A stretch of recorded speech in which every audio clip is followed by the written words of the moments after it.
Hey, Jeff here. Going to go through some exercises for hip flexors, side of the hips, legs in general. Going to get some core and everything in there.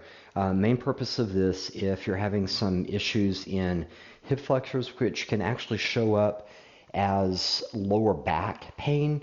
For instance, if you're sitting down for a while and it takes you a while to stand up, like this, then very often that's a hip flexor, one of the deep muscle issues. If you're having some pain on the sides, back over here, maybe in the front, then that gets into hip flexors and some of the hip muscles around here. So we're going to go through that on these 8 exercises today. So starting off, always take things at your own pace. If something doesn't feel right, don't do it, especially if there's any sort of sharp pain. Stop immediately doing the exercise and get with me, get with a fitness professional, someone, and figure out what's going on and then what you need to do differently for that particular muscle. So starting off, first exercise is knee raise. Different ways you can do that, and you're always welcome to hold on to something for stability if you don't need that. Your body's going to work a little bit harder, especially the standing leg and core muscles. But if you do need some for balance, hold on something steady. Even one finger holding onto a wall or a piece of furniture may be enough to get you steadied. So on knee raises, very simple, knee raise. Go up as high as you can, go down, back up high, and down. Variations on that are you can do a knee raise, give yourself some manual resistance, hold it for a few seconds, down, back up, high as you can go, press down, manual resistance. Another way is to do a band. You can do a small band, you can do a big band. I'm going to show you one of the larger ones right here.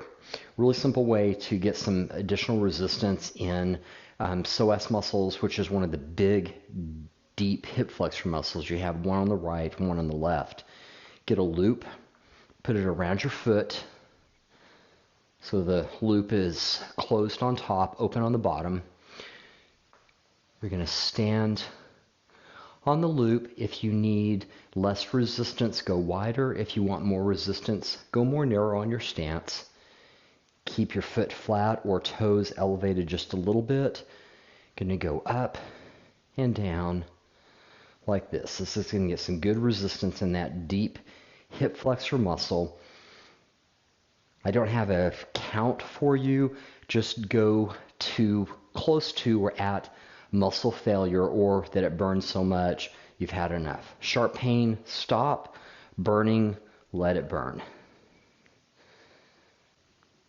So get one side, switch to the other side. I would do a little bit more either on sets or reps on the affected side, but you don't want to leave the other side out. If it's not having any problems, that's great. You still want to keep that side strong. Go about shoulder width, squat down as low as you can, back up. You don't have to straighten your legs all the way. You can keep them loose.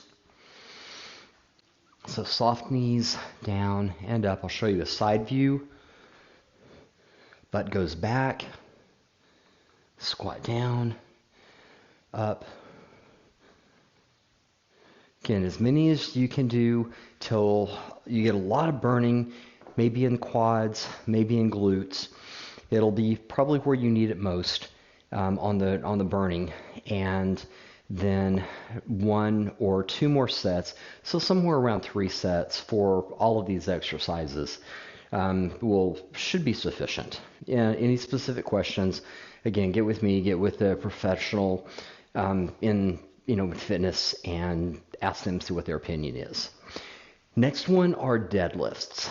So that's going to target a lot in the hamstrings. You're going to get some work in the lower back. You may feel it more in the lower back starting off. A lot of people have fairly weak lower backs. And if you have weak abdominals, you're going to feel it more in your lower back also. If that's where you're feeling it instead of the legs, that's okay. Your body's working and the muscles that really need it most are probably going to be the ones that scream the loudest. So on a deadlift, feet just a few inches apart, little bit of bend in the knees, and they're going to be static at that point. Means they're not going to straighten more, they're not going to bend more. So a little bit of bend, keep them right there static. Hip hinge, so think of either a very formal bow, or if you live in my area of the country, Texas, pump jacks. And you notice I'm not rounding my back as I'm going down. I don't care how far my hands can go down or how far my shoulders can go towards the floor. It's all about the flexion in the two hip joints. That's all we care. If this is as far as you can go down without rounding, then this is your ending position and your starting position. That's fine. Over time, you're probably able to increase your range of motion comfortably.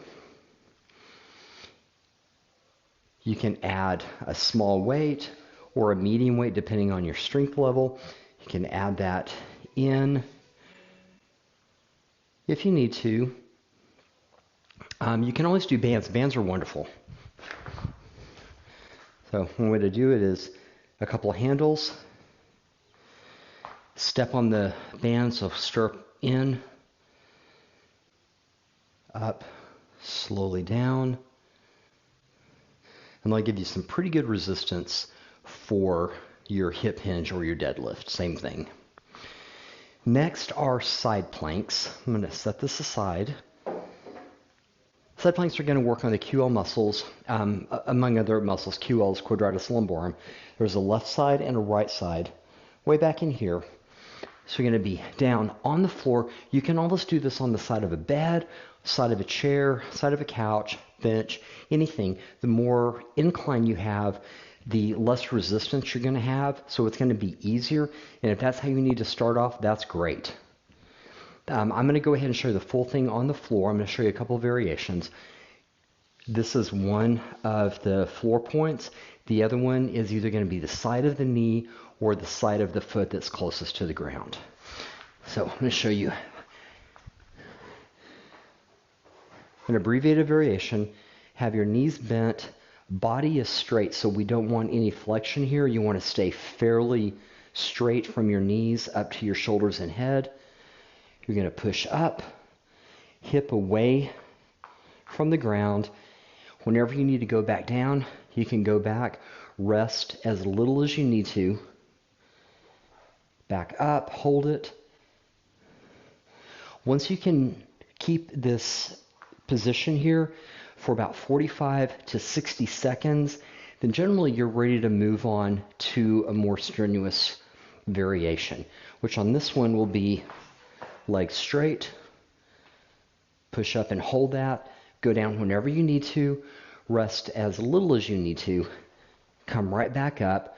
When you can hold this in a static position, 45 to 60 seconds, then you're doing pretty well on that. So that's about as long as you need to do that to keep those QLs in shape. So you're going to get one side, you're going to get the other side. If you have one side that feels quite a bit weaker than the other, then maybe get an extra set on the less developed side. All right, so that is your QLs on side planks. That's exercise number 4.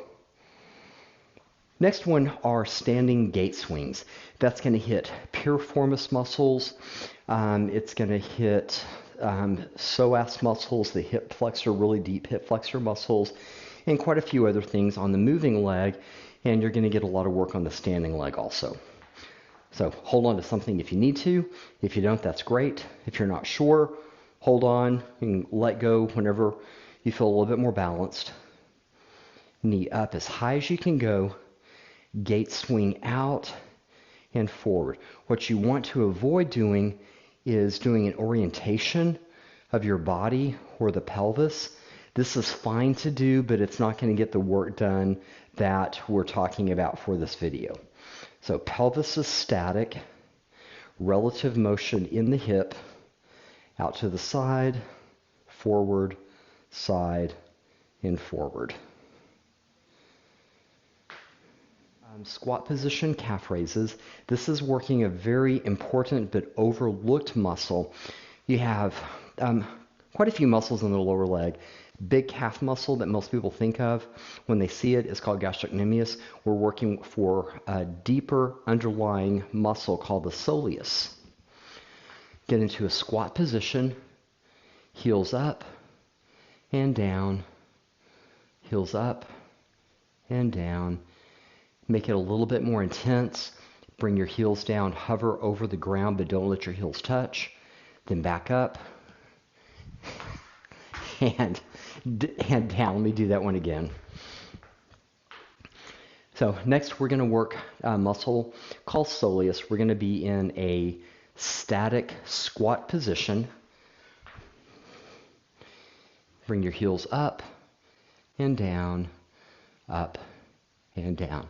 This is working a smaller set of muscles, left and right soleus. When we think of calf muscles, we think about the gastrocnemius, which is the big, more visible calf muscles. This is a smaller but very important calf muscle. To make this one a little bit more difficult, hover your feet over the ground about an inch or so, back up, pause, down and hover, but don't let your heels touch the ground. Back up like that. Go till you get a pretty good burn in there. 2 or 3 sets should be sufficient for that day. Standing, hold on if you need to for balance. Leg out to the side. We're not looking for a lot of distance. We're looking for just the relative motion in the hip. So we don't want to orientate. Nothing wrong with that, but it's really a lot of added movement that we don't need for these muscles. So come out to the side, back in, not all the way. This is an area you don't have to work too hard, so we want to stay in a work area. One of the keys on this to get the glute medius back in here is lead with your heel. Your brain's going to say go this way because it's a lot easier, it's bigger muscles. You have to override your brain. Do an internal rotation with the upper leg bone, the femur, into the hip. Go out with your heel, back in, out with your heel, back in like that.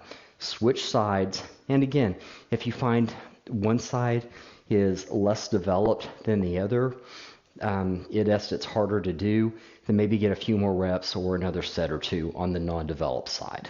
Is a lateral leg and hip rotation. So same principle, stand one leg out here, rotate in the hip.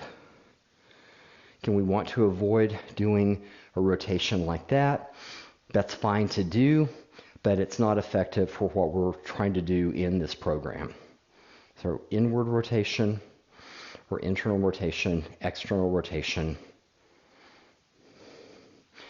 Hip is static. All the movement is in this joint. All right, so that gives you 8 fairly simple, very effective exercises.